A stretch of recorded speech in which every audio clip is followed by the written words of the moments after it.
یہی کہہ کر وہ چند لمحے خاموش رہے، پھر بولے، سورت 3 کو سمجھا ہے آپ نے؟ آپ اسے سمجھا سکتے ہیں ذرا تفصیل سے؟ میں نے دھیمے لہجے میں کہا۔ ہاں، مگر اس کم وقت میں نہیں۔ یہ کہہ کر وہ لمحہ بھر کو رکے، پھر بولے، آج رات میرے مہمان بن جاؤ، ساری بات سمجھ میں آ جائے گی۔ پھر جب تک تمہارا دل چاہے رہو ادھر، اور میں رات وہاں پر رہا۔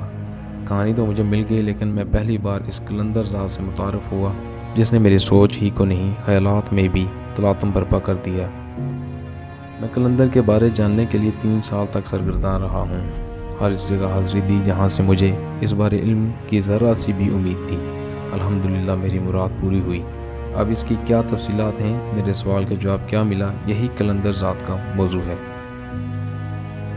میں امید کرتا ہوں کہ آپ کو قلندر ذات بہت ہی پسند آئے گی۔ پھر بھی میں چاہتا ہوں کہ آپ اپنے خیالات کا کمنٹ باکس میں کھل کر اظہار کریں۔ شکریہ۔ وہ میلے کی آخری رات تھی۔ میں نے مسافر شاہ کی تھڑی کی 4 دیواری کے ساتھ اپنی بائک روک کر بند کر دی۔ وہاں کافی اندھیرا تھا، لیکن مسافر شاہ کے تھڑے کی نکڑ پر روشن دیوں کی روشنی اس اندھیرے کو چیر رہی تھی۔ رات کی سیاہ تاریکی میں وہ ٹمٹماتے ہوئے دیے زندگی کی علامت معلوم ہو رہے تھے۔ میری دائیں جانب وہ کھلا میدان تھا جہاں میلہ اب اجڑ چکا تھا۔ وہاں لگی ہوئی عارضی دکانیں ختم ہو چکی تھیں، کچھ سمیٹ لی گئی تھیں اور کچھ سمیٹی جا رہی تھیں۔ کافی فاصلے پر سینکڑوں لوگوں کا مجمع لگا ہوا تھا، جہاں سے تیز روشنی کے ساتھ جا بجا نصب اسپیکروں سے فلمی گیت کی آواز ہر جانب پھیلی ہوئی تھی۔ میں جانتا تھا کہ اس مجمع کے پنڈال میں طوائفوں کا رقص جاری ہے۔ میں نے بائک کو لاک نہیں کیا، ویسے ہی دیوار کے ساتھ لگا کر اتر آیا۔ میں نے لاشعوری طور پر اپنی ڈب میں موجود پسٹل کو ہاتھ سے محسوس کیا اور ایک سنسنی خیز لہر کے ساتھ اس مجمع کی جانب بڑھ گیا۔ اگرچہ ان طوائفوں کا ناچ دیکھنے علاقے کا کوئی بھی بندہ جا سکتا تھا، لیکن میں اپنے گاؤں کے سردار شاہ دین کے اکلوتے بیٹے شاہ زیب کی خصوصی دعوت پر وہاں گیا تھا۔ میں اچھی طرح جانتا تھا کہ اس نے مجھے وہاں کیوں بلوایا ہے۔ میں مجمع کو چیرتا ہوا پنڈال میں جا پہنچا، جو لوگوں سے کھچا کھچ بھرا ہوا تھا۔ وہاں عام لوگ تو تھے ہی، لیکن علاقے کے امیر زادے اپنی انفرادیت، کروفر اور تمتراک کے ساتھ وہاں موجود تھے۔ انہوں نے اپنی انفرادیت جتانے کے لیے خصوصی اہتمام کیا ہوا تھا۔ شامیانے میں کرسیاں قطاروں میں بچھی ہوئی تھیں۔ وہاں سبھی اپنے لاؤ لشکر اور مصاحبوں کے ساتھ آئے ہوئے تھے۔ ایک طرف جہاں اپنی طاقت کا اظہار تھا، تو دوسری طرف کسی بھی ناگہانی افطار سے نپٹا جا سکتا تھا۔ میں ایک ہی نگاہ میں سارے پنڈال کا جائزہ لے کر اس جانب بڑھ گیا جدھر شاہ زیب بیٹھا ہوا تھا۔ میری آمد پر اس نے مجھے چونک کر دیکھا، جیسے میرے وہاں آنے کا یقین کر رہا ہو۔ اس کے لبوں پر فاتحانہ مسکراہٹ پھیل گئی۔ تبھی اس نے اپنے ایک مصاحب کو اشارہ کیا۔ وہ فوراً ہی کرسی چھوڑ کر اٹھ گیا تو میں وہاں جا بیٹھا۔ ہم دونوں میں محض مسکراہٹ کا تبادلہ ہوا، کیونکہ ہم دونوں ہی اپنی وہاں پر موجودگی کے بارے میں جانتے تھے۔ اس نے آنکھوں ہی آنکھوں میں میری آمد پر شکریہ کا اظہار کیا، پھر ان طوائفوں پر نوٹ برسانے لگا جو وہاں ان کے سامنے محو رقص تھیں۔ دوسرے امیرزادے بھی ایسے ہی شغل میں مصروف تھے۔ یوں لگ رہا تھا کہ جیسے ان امیرزادوں کے درمیان نوٹ برسانے کا مقابلہ چل رہا ہے۔ اطمینان سے بیٹھنے کے بعد میں اپنے جگری یار اشفاق عرف چھاکا کو دیکھنے کی کوشش کرنے لگا۔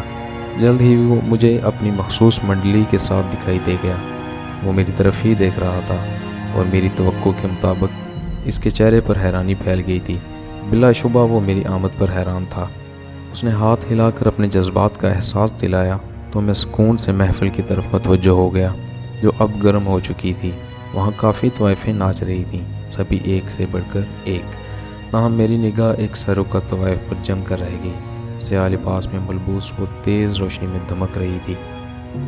کھلے ہوئے گیسوں میں گول چہرہ چمکتے چمکتے کافی حد تک پسینے میں بھیگ گیا تھا۔ شاید مجھے اس میں انفرادیت اس لیے دکھائی دی کہ وہ بس محو رقص تھی، خود ساختہ ادائیں نہیں دکھا رہی تھی۔ وہ مجھ سے ذرا فاصلے پر تھی۔ میں نے اس کے چہرے کے نقوش دیکھے، مگر اس کے حسن کو محسوس نہ کر سکا۔ میری نگاہ اس پر ٹک کر رہ گئی۔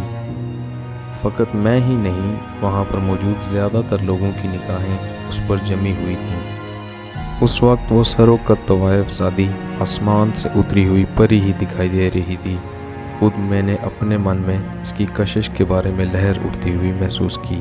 خیر، رات جس قدر گہری ہوتی جا رہی تھی، پنڈال میں اس قدر جوش و مستی چھا رہی تھی۔ امیرزادے اپنی عمارت کے نشے میں مخمور نوٹ برساتے چلے جا رہے تھے۔ میں ان امیرزادوں کو ذاتی طور پر جانتا تھا۔ زمین کے اس ٹکڑے پر یہ محفل گرم تھی، جبکہ آسمان پر چاند پوری آب و تاب سے چاندنی کی ٹھنڈک لٹا رہا تھا۔ 3 دن اور 3 راتیں لگنے والا یہ میلہ بڑا ہی رنگین ہوا کرتا تھا۔ اس میلے میں شرکت کے لیے پورا علاقہ سال بھر انتظار کیا کرتا تھا، بلکہ اس کے لیے بھرپور تیاریاں بھی کی جاتی تھیں۔ تقریباً 50 گاؤں اور ان کے درمیان چھوٹی بڑی بستیوں سے کئی نوجوان مختلف کھیلوں کے لیے تیار ہوا کرتے تھے۔ انہی نوجوانوں کے درمیان مقابلے ہوتے۔ جو جیت جاتا وہ اپنا اعزاز بچانے کے لیے مزید محنت کرتا، اور جو ہار جاتے وہ جیتنے کی خواہش میں سخت سے سخت محنت سے گزرتے۔ یوں پورا علاقہ چند دھڑوں میں تقسیم ہو گیا تھا، اور ہر دھڑے کی سرپرستی کوئی نہ کوئی امیرزادہ کرتا۔ سبھی اپنے اپنے نوجوانوں اور شہزوروں پر خصوصی توجہ دیا کرتے تھے، اس لیے علاقے میں بہت سارے گبرو اور شہزور جوان نکلا کرتے۔ ان کے درمیان مقابلے کروانے کے لیے علاقے کی ایک انجمن بنی ہوئی تھی، جو نہ صرف امن و امان برقرار رکھتی بلکہ انعام و اکرام سے بھی نوازتی تھی۔ یہ انجمن خاصے مضبوط لوگوں کی تھی، سبھی ان کا حکم مانتے تھے۔ پاکستان بننے سے بھی کہیں پہلے اس میلے کی ابتدا نہ جانے کب ہوئی تھی، اس بارے میں کوئی نہیں جانتا تھا۔ بس ایک روایت تھی کہ ایک بزرگ جسے لوگ مسافر شاہ کے نام سے جانتے تھے، وہ اس میلے والے میدان کے ایک کونے پر کچھ عرصہ ٹھہرے تھے، جہاں اب ایک پختہ تھڑا بنا ہوا تھا۔ وہیں ایک برگد کا درخت تھا جس پر معلوم نہیں کتنے برس گزر چکے تھے۔ حیران کن بات یہ تھی کہ اس پورے علاقے میں کہیں کوئی برگد کا درخت نہیں تھا۔ میلے والے میدان میں جنگلی جھاڑیوں اڑ کرتی تھی۔ نہ جانے کب اس جگہ کے بارے میں مشہور ہو گیا کہ اگر کوئی وہاں منت مان لے تو اس کی مراد پوری ہو جاتی ہے، کیونکہ مسافر شاہ نے اپنے قیام کے دوران بہت سارے لوگوں کو فیضیاب کیا تھا۔ عوام اس برگد کے درخت کو بڑے احترام سے دیکھتے تھے۔ ان کے خیال میں وہ درخت مسافر شاہ نے لگایا تھا۔ لوگ اس درخت پر منت کا رنگین دھاگا باندھتے تھے۔ پہلے پہل تو وہ تھڑا کچا تھا۔ مجھے جہاں تک معلوم تھا اس تھڑے کو شاہ زیب کے دادا نے پختہ کروایا تھا۔ اس کے ساتھ ایک کنواں بھی کھدوایا اور اس تھڑے کے ارد گرد 4 دیواری کا حصار بھی بنا دیا تھا۔ عمومی طور پر وہ سارا میدان پورا سال خالی رہتا۔ راہ چلتے مسافر اس برگد کے درخت تلے کچھ دیر آرام کرتے، کنویں سے پانی پی کر اپنی پیاس بجھاتے اور اپنی راہ لیتے۔ ارد گرد کے غریب لوگ جنگلی جھاڑیوں کو کاٹ کر لے جاتے۔ تو دوستو، یہ تھی قلندر ذات کی آج کی ایپیسوڈ۔ امید کرتے ہیں آپ کو بہت پسند آئی ہوگی۔ اپنی قیمتی رائے کا اظہار کمنٹ باکس میں کیجیے۔ چینل کو سبسکرائب کیجیے اور بیل آئیکن کو دبانا مت بھولیے، تاکہ ہماری آئندہ آنے والی ویڈیوز آپ تک فوری طور پر پہنچ جائیں۔ اپنا بہت سارا خیال رکھیں، رمضان مبارک کا احترام کریں، روزے رکھیں اور عبادت کریں۔ اللہ پاک کو منانے کا یہ بہترین موقع ہے۔ اللہ پاک ہم سب مسلمانوں کو ہدایت اور صراط مستقیم پر چلنے کی توفیق عطا فرمائے۔ آمین یا رب العالمین۔ اللہ حافظ۔